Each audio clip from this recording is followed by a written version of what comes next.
Assalamualaikum teman-teman, seperti biasa sebelum mulai Mimin mendoakan semoga teman-teman semua selalu dalam keadaan sehat walafiat. Oke, kali ini kita akan melanjutkan Martial Master versi novel bagian 407. Bagi yang baru bergabung, selamat bergabung. Dan bagi yang belum subscribe dulu lah agar Mimin tambah semangat lagi nih bikin videonya. Oke, kalau sudah kita langsung masuk ke isi ceritanya.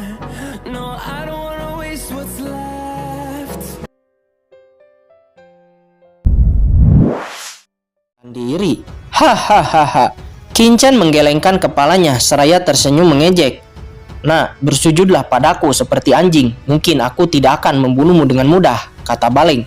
Jaga kata-katamu. Aku murid Kekaisaran Xuan Yuan. Di hadapan Kekaisaran Xuan Yuanku, kamu tidak layak untuk disebutkan. Bukan hanya kamu, untuk semua orang yang hadir di sini. Ketika Kaisar Xuan Yuan mengambil alih domain bela diri, aku ingin kalian semua berlutut dan memakan kotoran, kata Kincen. Sombong, anak ini sangat sombong. Orang-orang di sekitar seperti Si Liang dan lainnya nampak marah. Namun tidak ada yang bergerak. Mereka hanya menatap Baleng. Sekarang dia adalah intinya. Bocah, kamu sudah tidak sabar ingin mati rupanya, kata Baleng. Segera auranya melonjak. Basis kultivasinya terungkap. Sebuah tinju dilayangkan ke Kincen. Ternyata Baleng ini adalah ahli martial superin tahap akhir puncak. Hahaha, anak itu pasti mati. Si Liang, Mo Liuxin dan lainnya mencibir. Pikiran ini muncul di benak semua orang di saat melihat kultivasi Baleng. Nasib anak ini begitu menyedihkan. Duar, saat ini tinju Baleng telah jatuh, namun terlihat Kincen memblokirnya dengan tinjunya juga. Ini membuat semua orang tidak percaya. Kedua tinju bertabrakan. Angin berfluktuasi dan menimbulkan gelombang kejut di bawah tabrakan kedua tinju ini. Ada beberapa kemampuan, tidak heran kamu begitu arogan. Tapi ini belum cukup. Sebuah bayangan hantu dewa iblis muncul. Itu adalah Bloodline Baleng, lalu menyerang Kincen. Kedua belah pihak beradu pukulan dengan liar. Di lain tempat, wanita gemuk Yi Xin dan wanita-wanita mansion Taiko lainnya melihat pertarungan dengan terkejut. Siapa sebenarnya dia? Kata wanita gemuk dan lainnya. Mereka bertanya kepada Yi Xin. Yi Xin menggelengkan kepalanya. Di loteng dia memang berbicara banyak dengan Kincen. Tapi Yi Xin dia sekarang baru menyadari. Bahkan dia tidak tahu nama pihak lain. Bagaimana itu mungkin? Kamu berbicara dengannya begitu lama. Apakah kamu bahkan tidak tahu identitasnya? Saya benar-benar tidak tahu apapun tentangnya. Saya bahkan tidak tahu namanya, kata Yi Xin. Tapi dia akan selalu melakukan sesuatu padamu, kan? Wanita gemuk dan wanita-wanita lainnya nampak bingung. Tidak, Yi Xin menggelengkan kepalanya. Dia bahkan tidak menyentuh saya sedikit pun. Para wanita itu saling memandang dengan luar biasa. Apakah itu masih pria? Di tempat yang begitu indah, ditambah teknik pesona Yi Xin, siapa yang bisa menolaknya? Bagaimana pria itu melakukannya? Saat ini Baleng terkejut karena sudah beberapa kali pertukaran dia sama sekali tidak bisa menjatuhkan Kincen. Semua orang di sana juga terkejut. Apakah murid Kekaisaran Xuan Yuan sekuat itu? Faktanya Kincen saat ini hanya mengeluarkan 1/10 dari kekuatannya yang sebenarnya. Sesaat kemudian Kincen membiarkan energi darah Baleng yang seperti tentakel menjeratnya. Wajah Kincen memancarkan kesakitan. Baleng menggunakan kesempatan itu untuk menghabisi Kincen. Di saat Baleng sampai di hadapan Kincen, tiba-tiba sudut mulut Kincen menyeringai. Aku sangat frustasi melawanmu. Bahkan aku tidak bisa mengeluarkan 10% dari kekuatanku, kata Kincen. Sebuah pedang muncul, langsung menusuk tubuh Baleng. Baleng terkejut dengan buru-buru mengaktifkan kehendak ilahi Martial Emperor Istana Penegak Hukum yang ditanam pada dirinya. Namun Kincen dengan cepat memblokir kehendak ilahi itu. Kehendak ilahi itu redup sebelum dapat keluar. Kehendak ilahi itu menghilang. Kamu, bagaimana kamu melakukannya? Baleng terkejut. Kamu, ternyata ahli Martial Emperor, kata Baleng sebelum akhirnya energi pedang meledak di tubuhnya.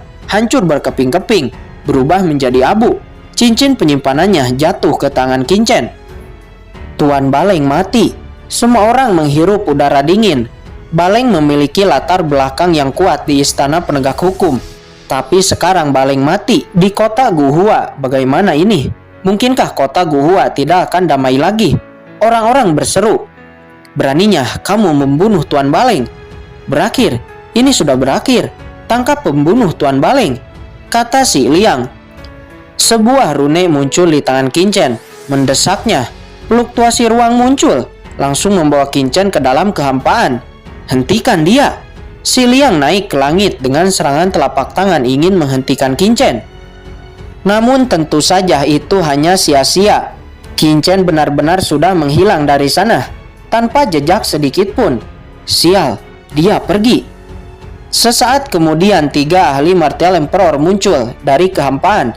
Ketiga orang ini adalah leluhur dari 3 keluarga besar di kota Guhua. 3 keluarga besar ini adalah keluarga Si, keluarga Cai, dan keluarga Zhang. Merasakan fluktuasi ruang di sini, mereka bertiga satu persatu muncul. Leluhur. Melihat leluhur dari keluarga Si datang, si Liang langsung memberi hormat. "Apa yang terjadi di sini?" kata leluhur keluarga Si. Kemudian si Liang menjelaskan semua yang telah terjadi. "Apa? Baleng dari istana penegak hukum telah mati?"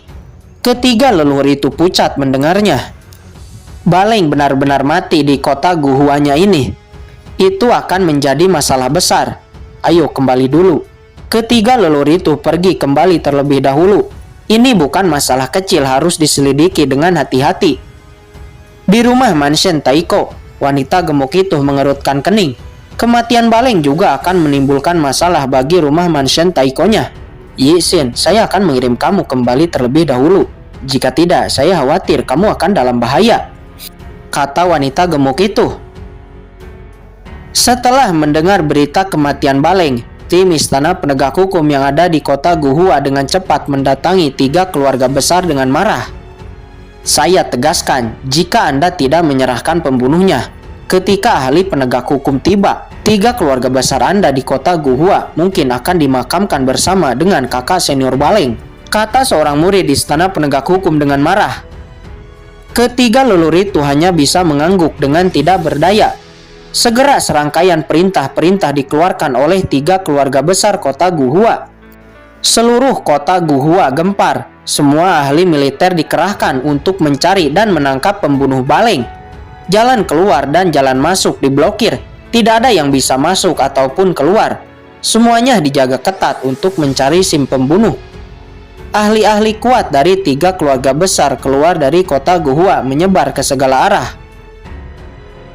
Pada saat ini di sebuah gua ribuan mil jauhnya dari kota Guhua, terlihat Qinchen merubah cakram giok Qiankun menjadi sangat kecil seperti biji sesawi.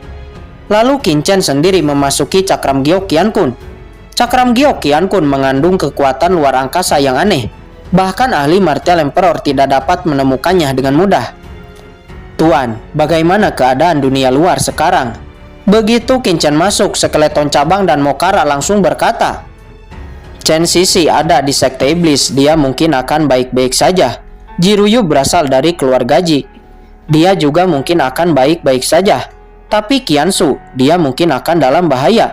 Dia hanya berasal dari 4 domain yang lebih rendah, tidak memiliki latar belakang apapun. Begitu dia terungkap, dia akan menjadi sasaran istana berkabut."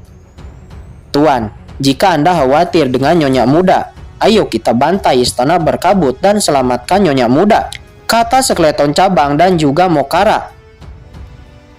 "Jangan meremehkan istana berkabut. Istana berkabut menjadi kekuatan puncak di daratan, tidak sesederhana apa yang kita lihat di permukaan," kata Qinchen. Walaupun Mokara dan skeleton cabang telah memulihkan banyak kekuatan, Mokara saat ini hampir setara dengan ahli martial emperor tahap akhir. Dan skeleton cabang telah setara dengan ahli martial emperor tahap tengah puncak. Dan bahkan kekuatan Qinchen sendiri sekarang sangat jauh lebih menakutkan. Tapi istana berkabut juga sangatlah kuat. Sebelum Qinchen benar-benar yakin, dia tidak akan pernah bertindak gegabah.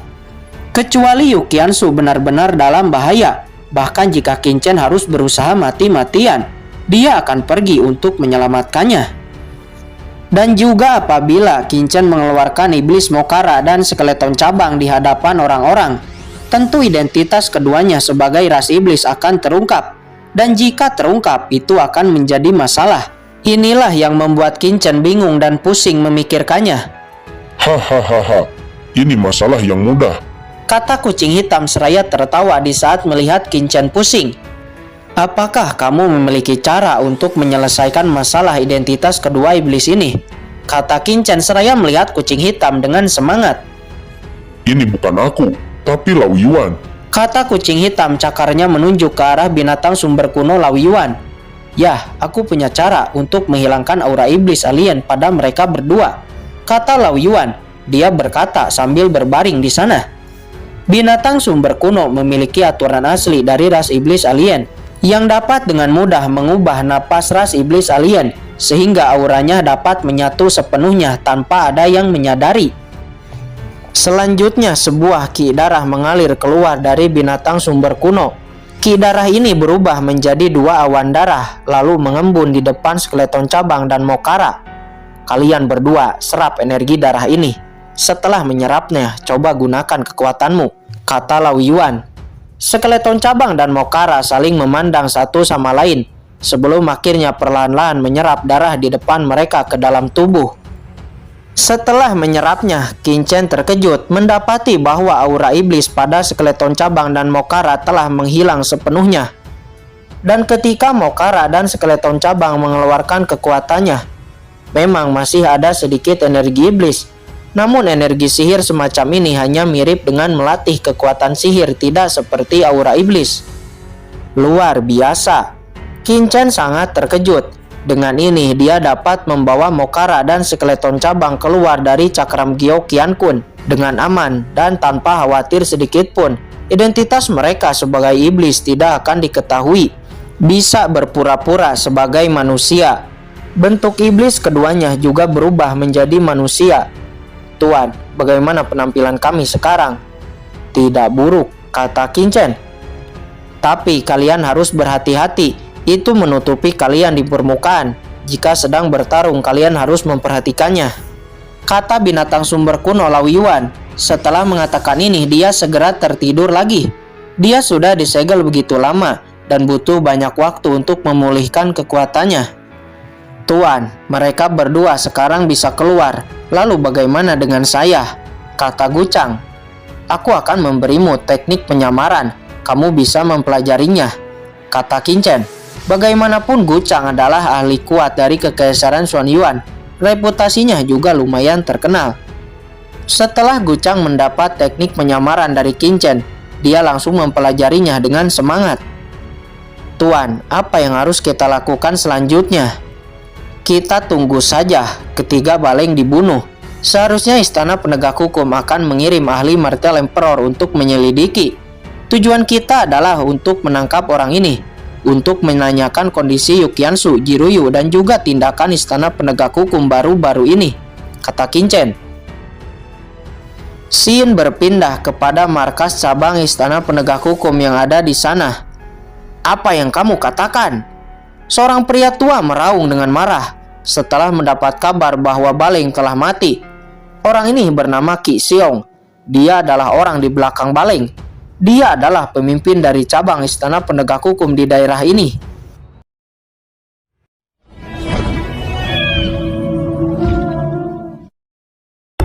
Oke guys, sudah dulu ya. Jangan lupa subrek biar lanjut terus ceritanya. Bagi yang sudah subrek, mudah-mudahan dimudahkan rezekinya. Mimin undur diri. See you next and goodbye.